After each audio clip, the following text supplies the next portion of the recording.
بسم الله الرحمن الرحيم ياسين والقرآن الحكيم إنك لمن المرسلين على صراط مستقيم تنزيل العزيز الرحيم لتنذر قوما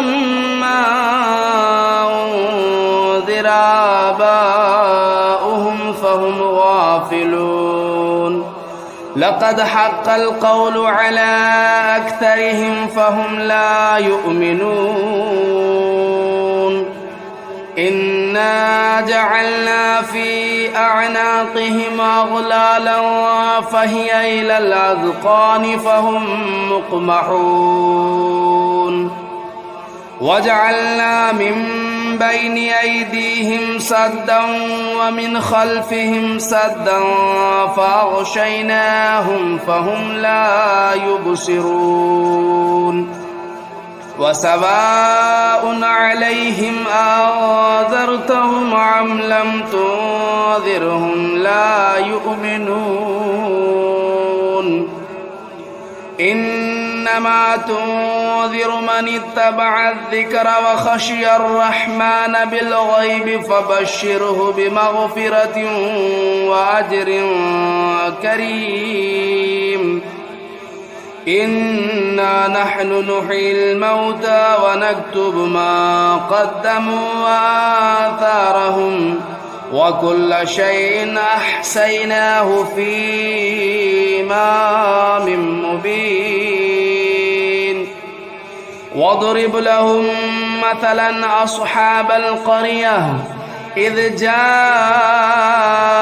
المرسلون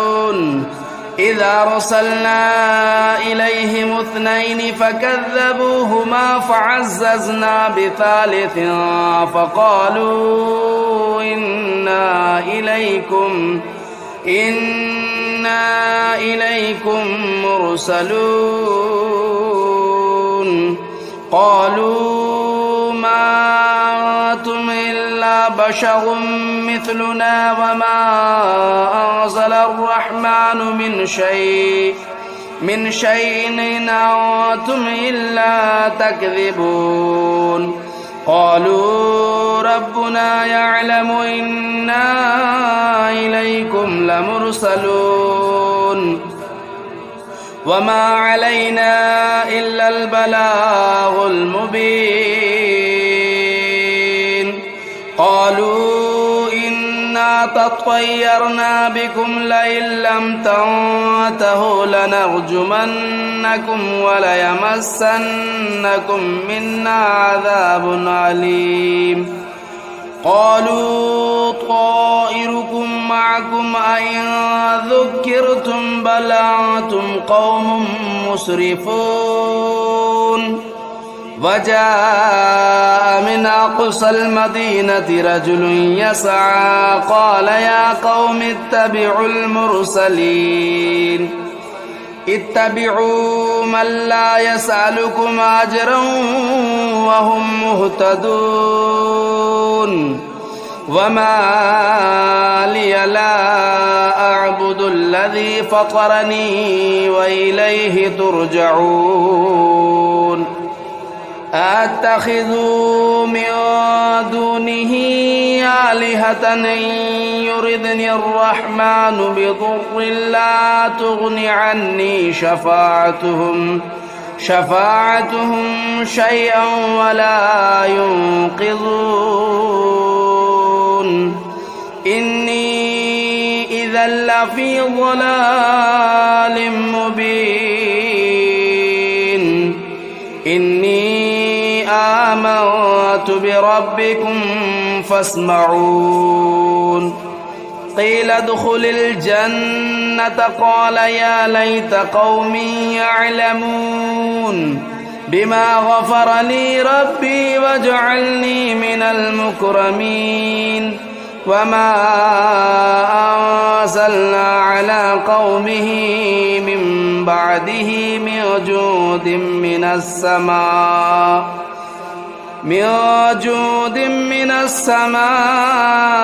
وما كنا منزلين إن كانت إلا صيحة واحدة فإذا هم خامدون يا حسرة على العباد ما يأتيهم من رسول إلا كانوا به يستهزئون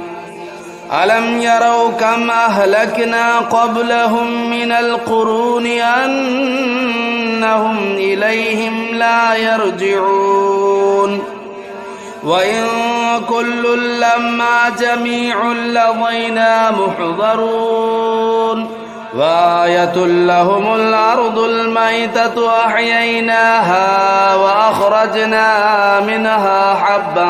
فمنه يأكلون وجعلنا فيها جنات من نخيل وأعناب وفجرنا فيها من العيون ليأكلوا من ثمره وما عملته أيديهم أفلا يشكرون سبحان الذي خلق الأزواج كلها مما تنبت الأرض ومن أنفسهم ومما لا يعلمون وآية لهم الليل نسلخ منه النهار فإذا هم مظلمون والشمس تجري لمستقر لها ذلك تقدير العزيز العليم والقمر قدرناه منازل حتى عاد كالعرجون القديم لا الشمس ينبغي لها أن تدرك القمر ولا الليل سابق النهار وكل في فلك يسبحون وآية لهم أنا حملنا ذريتهم في الفلك المشحون وخلقنا لهم من مثله ما يركبون وإن نشأ نغرقهم فلا صريخ لهم ولا هم ينقذون إلا رحمة منا ومتاعا إلى حين وإذا قيل لهم اتقوا ما بين أيديكم وما خلفكم لعلكم ترحمون وما تأتيهم من آية من آيات ربهم إلا كانوا عنها معرضين وإذا قيل لهم أنفقوا مما رزقكم الله قال الذين كفروا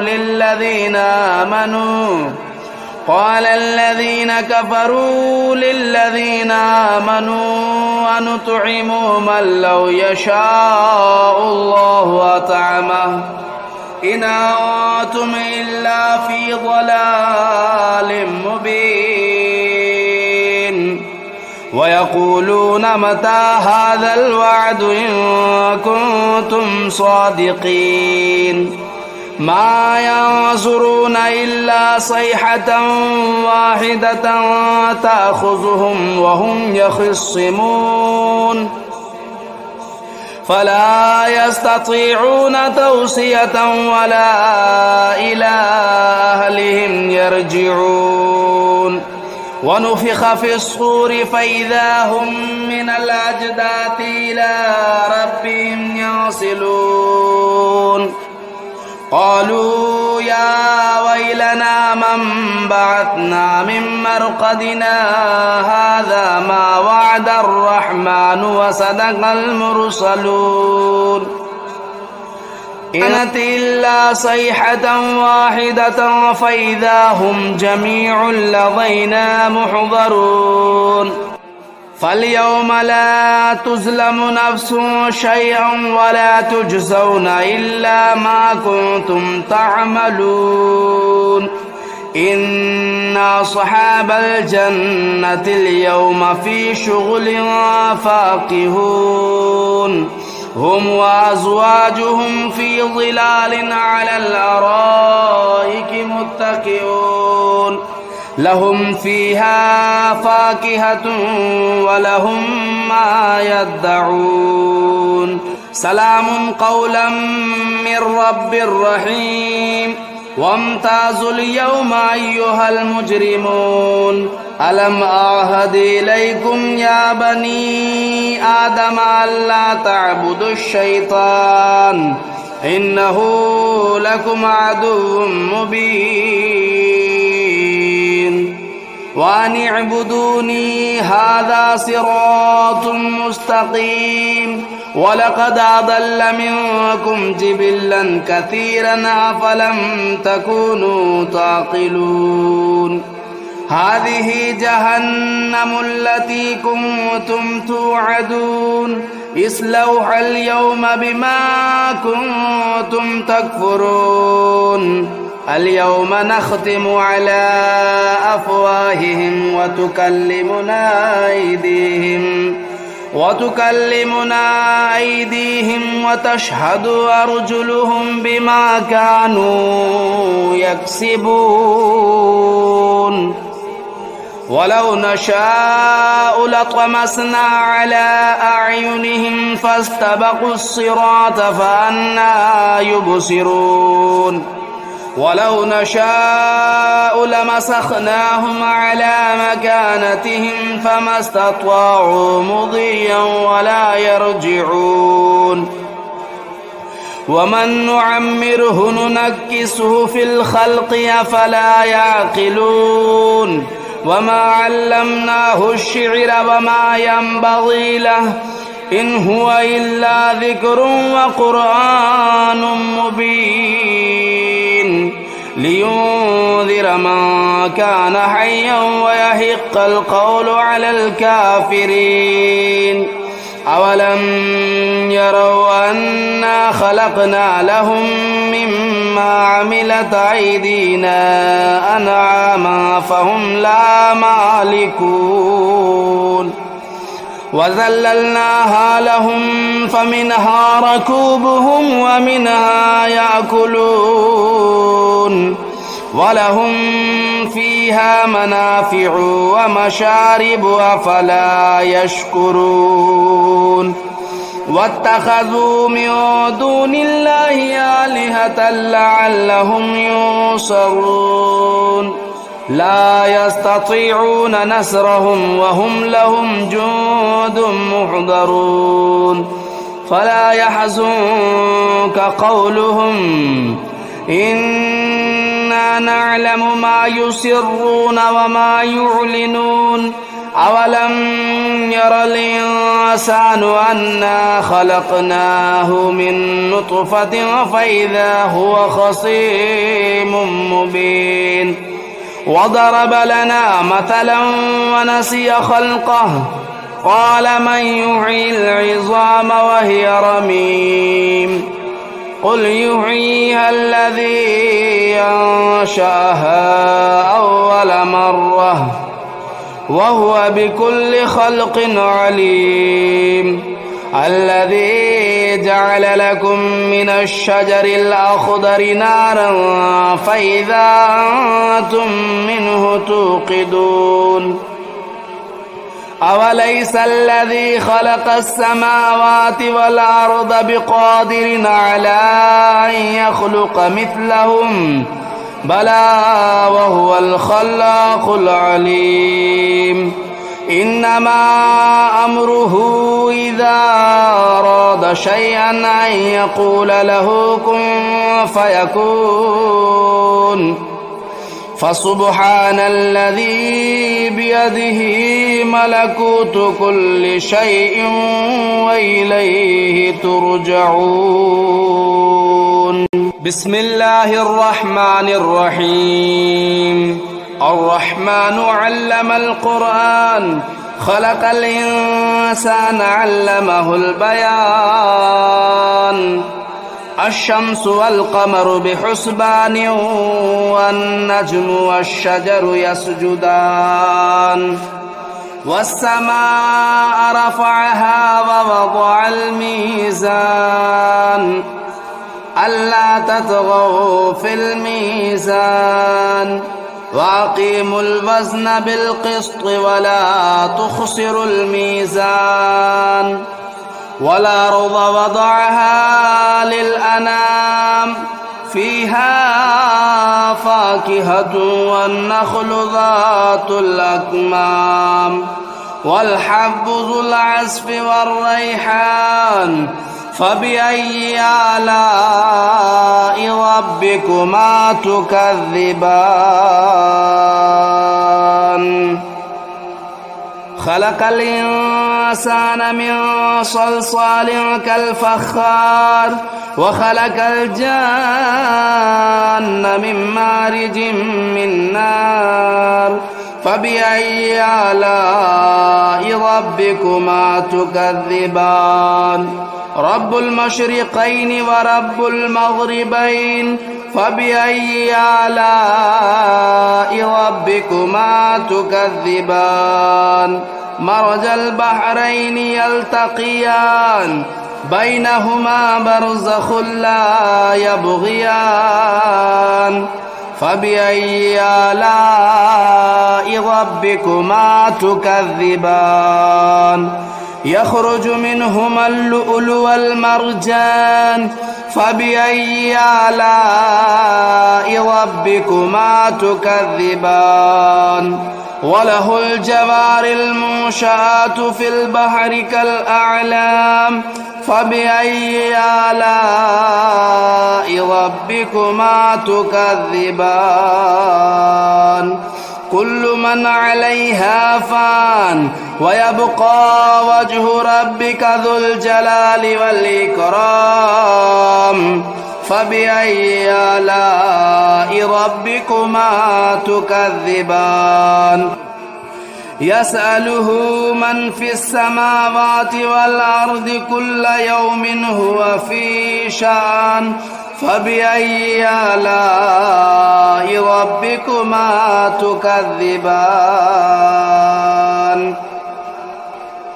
سنفرغ لكم أيها الثقلان فبأي آلاء ربكما تكذبان يا معشر الجن والإنس إن استطعتم أن تنفذوا من أقطار السماوات والأرض فانفذوا لا تنفذون إلا بسلطان فبأي آلاء ربكما تكذبان يرسل عليكما شواظ من نار ونحاس فلا تنتصران فبأي آلاء ربكما تكذبان فإذا انشقت السماء فكانت وردة كالدهان فبأي آلاء ربكما تكذبان فيومئذ لا يسأل عن ذنبه إنس ولا جان فبأي آلاء ربكما تكذبان يعرف المجرمون بسيماهم فيؤخذوا بالنواصي والأقدام فبأي آلاء ربكما تكذبان هذه جهنم التي يكذب بها المجرمون يطوفون بينها وبين حميم آن فبأي آلاء ربكما تكذبان ولمن خاف مقام ربه جنتان فبأي آلاء ربكما تكذبان ذواتا أفنان فبأي آلاء ربكما تكذبان فيهما عينان تجريان فبأي آلاء ربكما تكذبان فيهما من كل فاكهة زوجان فبأي آلاء ربكما تكذبان متكئين على فرش بطائنها من استبرق وجنى الجنتين دان فبأي آلاء ربكما تكذبان فيهن قاصرات الطرف لم يطمثهن إنس قبلهم ولا جان فبأي آلاء ربكما تكذبان كأنهن الياقوت والمرجان فبأي آلاء ربكما تكذبان هل جزاء الإحسان إلا الإحسان فبأي آلاء ربكما تكذبان ومن دونهما جنتان فبأي آلاء ربكما تكذبان مدهامتان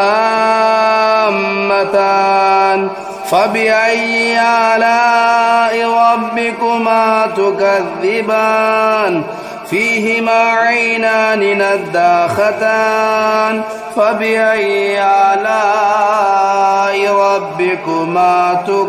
تكذبان فيهما فاكهة والنخل والرمان فبأي آلاء ربكما تكذبان فيهن خيرات حسان فبأي آلاء ربكما تكذبان حور مقصورات في الخيام فبأي آلاء ربكما تكذبان لم يطمثهن إنس قبلهم ولا جان فبأي آلاء ربكما تكذبان متكئين على رفرف خضر وبخري حسان فبأي آلاء ربكما تكذبان تبارك اسم ربك ذو الجلال والإكرام بسم الله الرحمن الرحيم تبارك الذي بيده الملك وهو على كل شيء قدير الذي خلق الموت والحياة ليبلوكم أيكم أحسن عملا وهو العزيز الغفور الذي خلق 7 سماوات طباقا ما ترى في خلق الرحمن من تفاوت فارجع البصر هل ترى من فطور ثم ارجع البصر كرتين ينقلب إليك البصر خاسئا وهو حسير ولقد زينا السماء الدنيا بمصابيح وجعلناها رجوما للشياطين وأعتدنا لهم عذاب السعير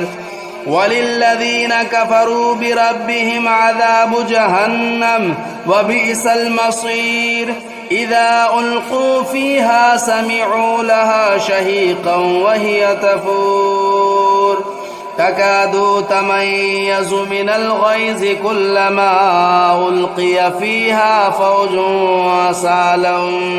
سألهم خزنتها ألم يأتكم نذير قالوا بلى قد جاءنا نذير فكذبنا وقلنا ما نزل الله من شيء إن أنتم إلا في ضلال كبير وقالوا لو كنا نسمع أو نعقل ما كنا في أصحاب السعير